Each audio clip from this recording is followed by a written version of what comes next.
Estamos. Bueno, y ahí se va a compartir ahora. Estamos, esperen que bajo aquí y bajo aquí.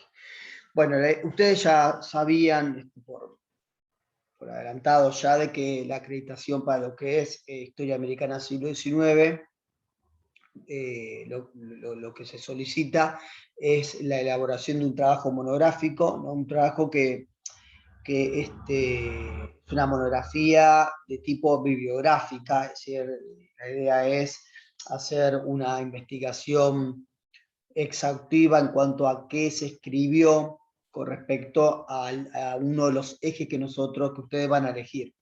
Por eso es que la materia se organizó a lo largo del año a partir de ejes temáticos, ¿no? que atravesaban el siglo XIX, que dependiendo de ese eje temático, capaz que hasta inclusive puede comenzar bien al principio del siglo XIX o en las últimas décadas del siglo XVIII inclusive, ¿no? Y a veces otros ejes uno lo puede arrancar de mediados del siglo XIX y capaz que ponga un pie en las primeras décadas del siglo XX, ¿no? Pero de todas maneras tengamos en cuenta de que el centro, digamos, temporal de estos trabajos es justamente el siglo XIX. Bueno, ustedes seleccionan libremente el tema o problemática a analizar, a buscar material y demás. Es un trabajo que también, por un lado, requiere de eso y que no lo vamos a aplicar en detalle, pero también lo que implica es un trabajo que está sumamente pautado, ¿no? Con una serie de requisitos, no solamente de lo bibliográfico y de la organización del trabajo en sí, sino además una serie de requisitos que son de estilos, ¿sí? De elaboración de un trabajo. Sí, entonces, con tipo de letra y demás, que es un poquito poder aproximarnos a lo que generalmente se piden también en el nivel superior, pero ya universitario, ¿sí? Que se suelen pedir trabajos de tipo monográfico con una serie de estructura a cumplir, saber las formas de citas y demás. Entonces, bueno, como cuestiones a tener en cuenta. Estamos hablando de un trabajo tipeado en computadora. Quien no pueda realizarlo por computadora, después charlaremos para ver la manera, ¿sí? De poder presentarlo a mano, que de todas maneras, si se presenta a mano, debe tener una serie de requisitos estilísticos también. Si hablamos en computadora, el trabajo va a tener un mínimo de 15 carillas y un máximo de 20. ¿Sí? Esa es la cantidad de páginas que debe tener, entre 15 y 20. Cuando decimos el trabajo entre 15 y 20, no estamos contando aquí, por un lado, lo que es la portada, porque va a tener la primera carilla, ¿no? Destinada a la portada del trabajo, como tampoco estamos teniendo en cuenta aquí la o las hojas que lleve la bibliografía final, que va a lo último de todo, ¿sí? Y por otro lado, si ustedes deciden agregar algún tipo de anexo de cuadros o de lo que fuese, que eso va al último de todo, tampoco se cuenta entre esas 15 y 20 carillas, ¿no? Esas 15 y 20 carillas, en realidad, que ahora lo vamos a ver en detalle, sería el desarrollo de lo que nosotros conocemos como introducción, como cuerpo del trabajo y como conclusión, ¿sí?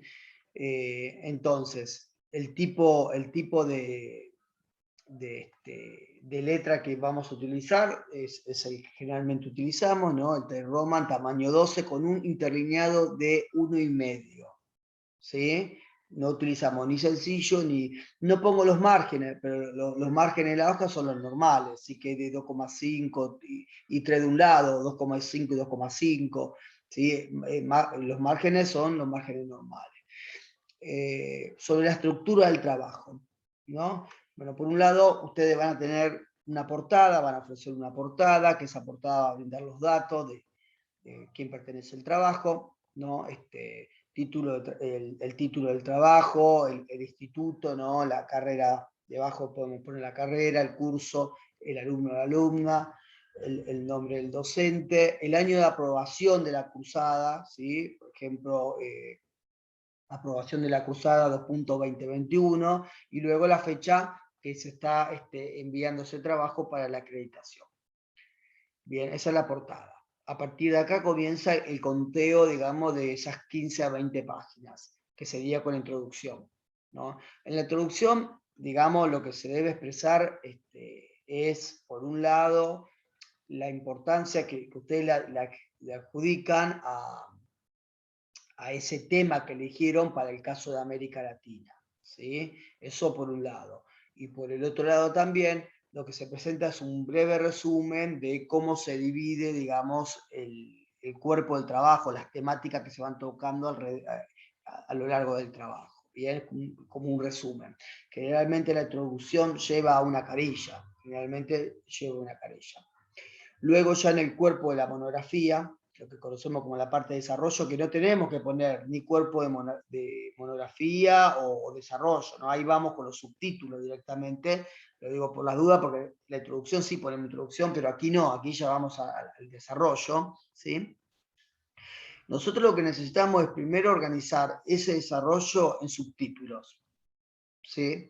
Ahora bien, la idea también es que no sea una diversidad de subtítulos, sino que ustedes van a utilizar entre 3 o 5 subtítulos, 3, 4, 5, no más de 5.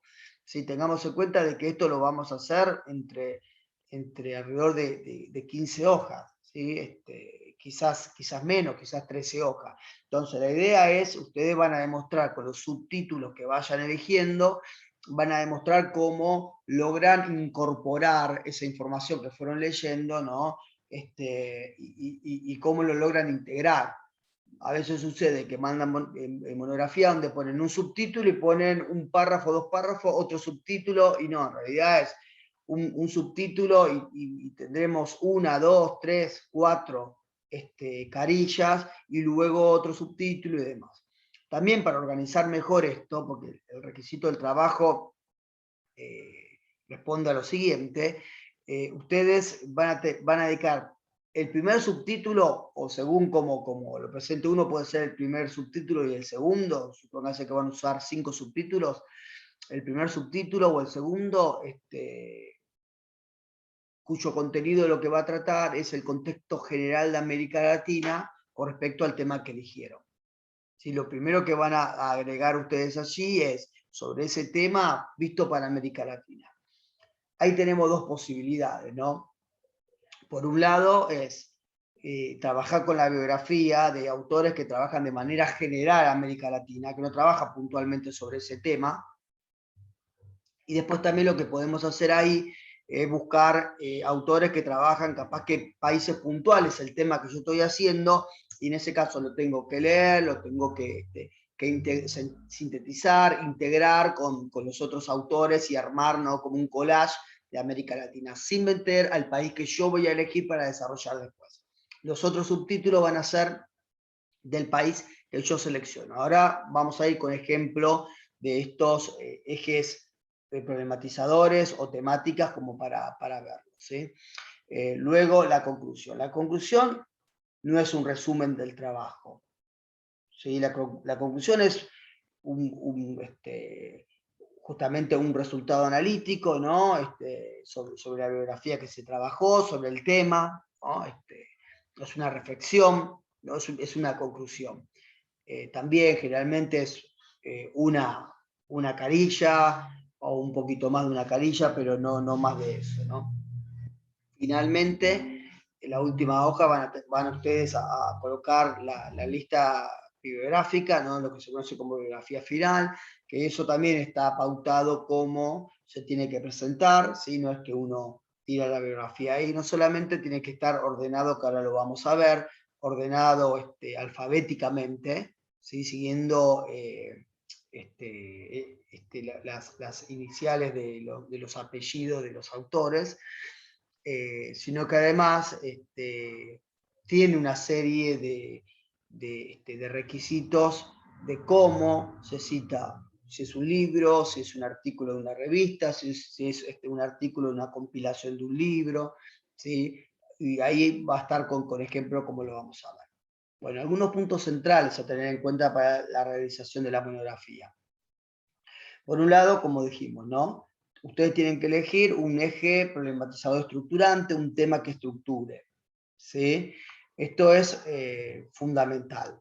Y la materia se organizó en base a justamente ejes problematizadores. Entonces, ¿no? A partir ya del 2021, para la confección, digamos, de la monografía se selecciona primero un eje, se elabora ese buceo bibliográfico que decía, ¿no? Sobre el tema para América Latina en general, y luego se selecciona un país, ¿no? De América Latina, obviamente exceptuando Argentina, porque ustedes tienen Argentina como materia, ¿sí? Si quieren, ustedes pueden poner Argentina en la parte general de América Latina, pero no lo pueden elegir como país específico. Bueno, y a partir de ahí, ¿no? Se desarrolla sobre ese país. Acá hay solamente unos ejemplos. Esto no quiere decir de que ustedes sí o sí tengan que hacer esto. Ustedes pueden tomar el ejemplo y cambiar el país a elegir si quieren. Pueden también, si ustedes quieren, pueden proponer otro eje. Yo en ese caso lo que sugiero es que me consulten si van a proponer otro eje. Estos son simplemente algunos ejemplos de eje estructurante, ¿no? Por ejemplo, los procesos de esclavitud en América Latina, el caso puse, ¿no? Como ejemplo el caso de Venezuela, acá podría ser Brasil, podría ser Cuba, podría ser las Antillas, ¿sí? Pero que atraviese, que trate de atravesar el periodo que nosotros estamos analizando. Bien, si ponemos, por ejemplo, Haití, nos va a quedar como un poquito cortina. Sí, nos va a quedar como muy, con muy pocas décadas del siglo XIX. Entonces, si yo, por ejemplo, elijo esto, primero tengo que tomar biografía general sobre el proceso de esclavitud y de abolición de la esclavitud, sobre todo en América Latina, y luego tengo que buscar biografía puntualmente sobre el caso de Venezuela.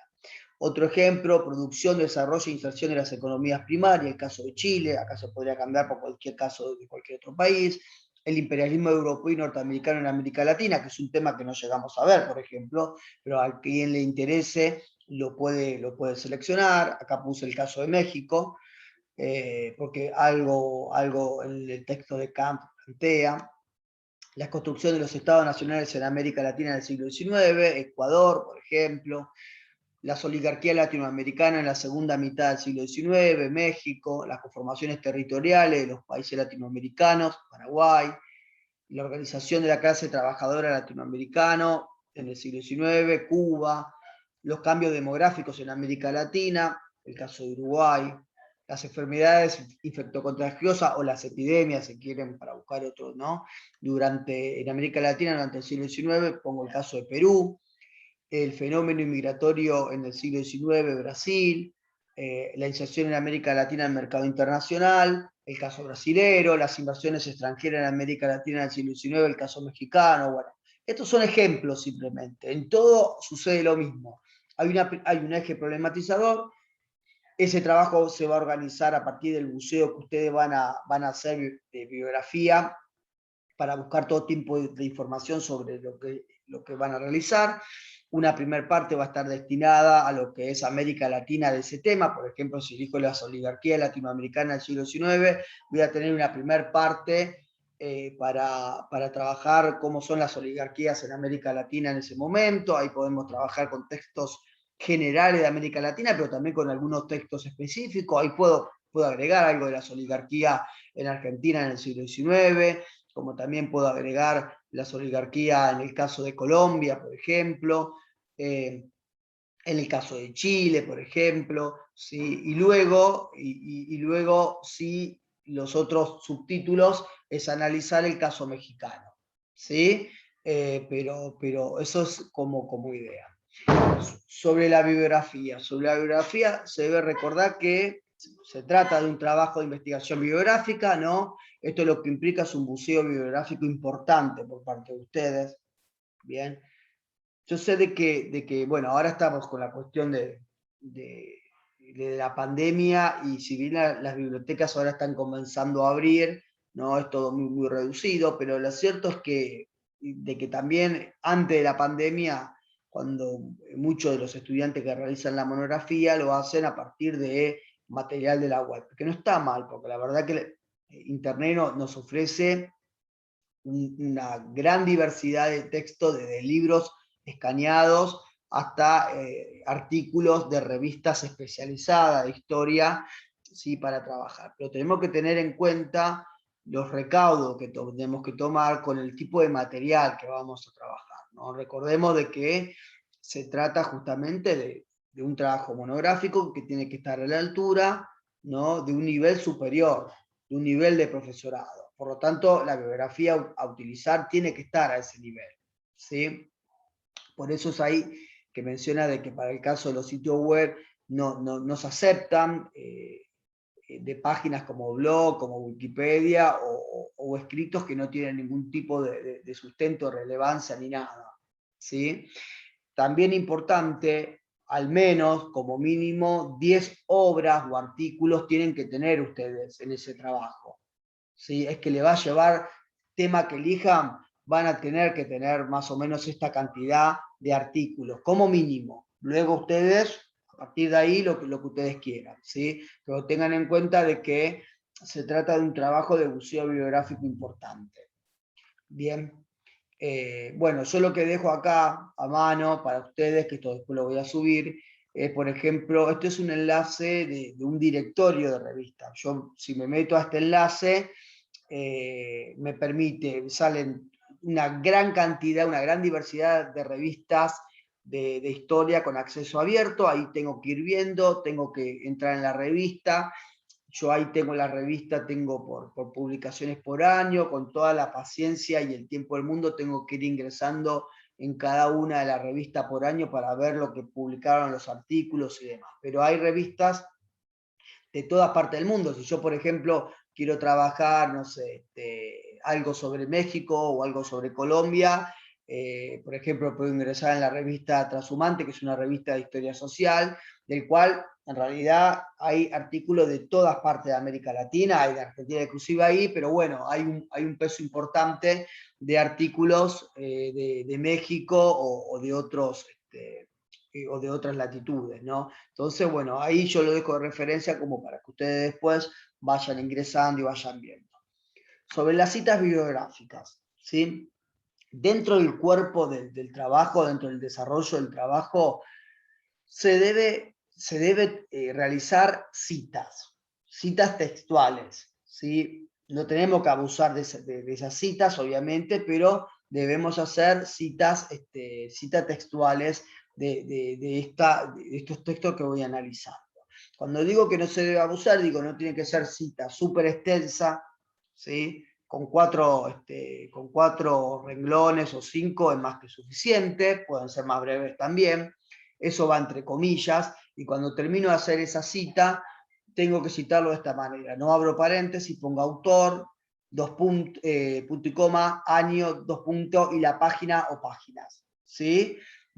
Acá pongo un ejemplo de una cita, ¿no? Por ejemplo, el texto de Marx, cómo iría citado, ¿bien?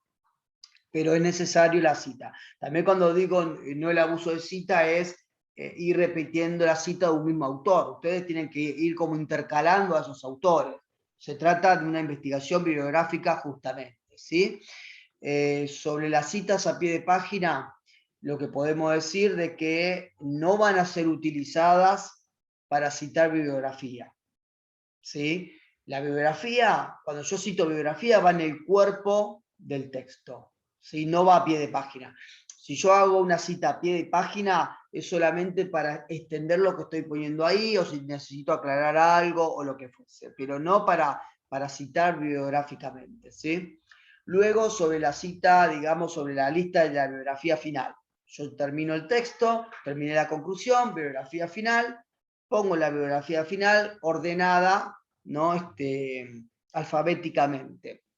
Pero al mismo tiempo, yo lo que tengo que tener en cuenta es cómo va citado según lo que corresponda, ¿no? Cuando se trata de un libro, por ejemplo, lo que ustedes van a ver, van a tener siempre el mismo ejemplo para que se guíen, ¿no? Va el apellido coma, el nombre del autor, entre paréntesis el año, el título de la obra en itálica o en cursiva, coma, la ciudad donde se publicó y la edición, ¿sí? La editorial.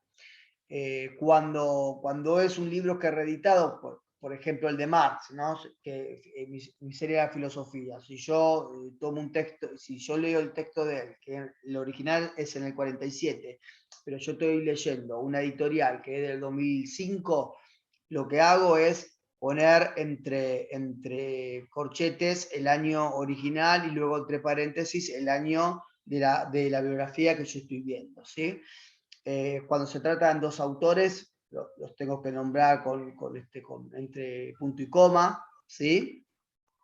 Cuando se citan más de dos autores, pongo el nombre del primer autor y después pongo y otros, ¿sí? Después, cuando es un artículo publicado en una revista papel, estoy diciendo, ¿sí?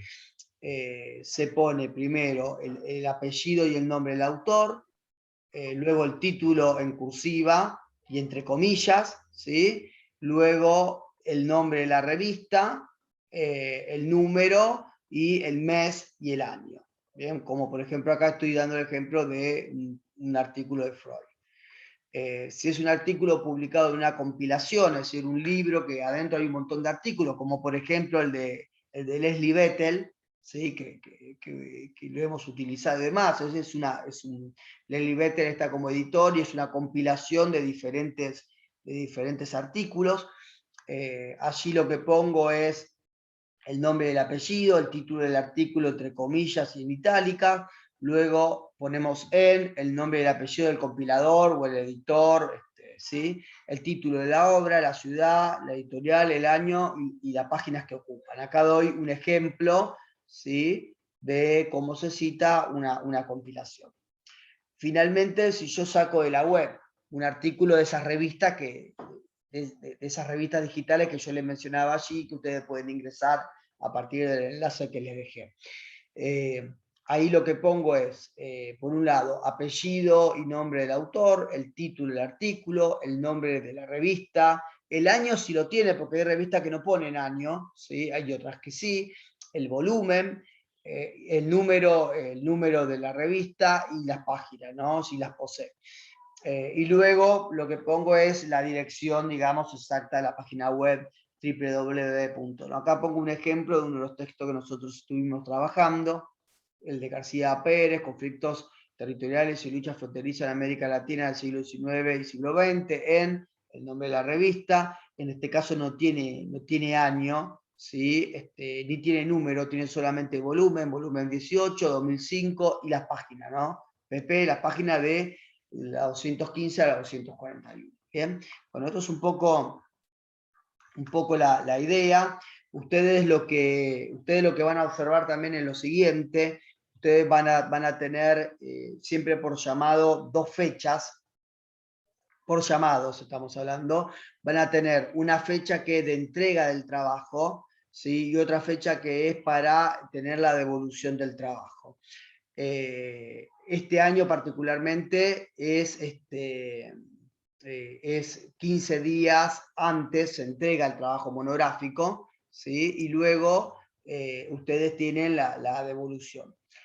La devolución, ustedes no es que tienen que estudiar nada, es la devolución del trabajo, si está aprobado se hace de todas maneras una devolución sobre ese trabajo, ¿sí? Mientras que cuando ustedes tienen el trabajo que necesita reajuste, tenemos justamente ese encuentro, si es virtual o si es presencial lo mismo, tenemos ese encuentro para dar toda una devolución detallada de cómo, de qué reajustar, ¿no? Pero tengan en cuenta de que, digamos, cuando uno entrega el trabajo monográfico es entregar un parcial, es entregar, si el trabajo está desaprobado, la mesa está desaprobada y se pone el desaprobado allí. Tengan en cuenta que ustedes tienen 3 espacios justamente en la libreta para poder colocar la acreditación final. Generalmente cuando no se aprueba en la primera instancia, ustedes tienen, tras todo lo señalado, ¿sí? De cómo, porque uno lo que hace es detallar hasta el mínimo indicio para poder reajustar el trabajo. Generalmente la segunda entrega ya se logra el cometido. A veces no, a veces se presenta el trabajo, digamos, sin realizar todos los ajustes, y ahí se vuelve a hacer una devolución y se tiene una tercera instancia para poder presentarlo y aprobarlo. Pero bueno, lo trabajamos, digamos, de esa manera. Luego, obvio de que ustedes pueden ir realizando consultas, pero consultas específicas, ¿sí? El trabajo, digamos, este trabajo monográfico no es que se envía parte del trabajo para que uno lo vaya leyendo, no, sí, consultas específicas sobre autores, sobre ideas, sobre cómo van a estructurar el trabajo, todo eso ustedes lo pueden realizar, si estamos presencial, se acercan, si no lo pueden hacer a partir del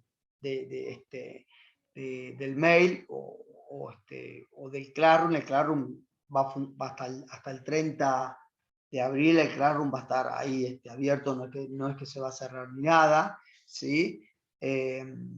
Pero sobre eso pueden hacer consulta, no esto de ir enviando parte del trabajo, ¿sí? Porque en realidad uno lo que hace es corregir el trabajo en su totalidad, ¿sí?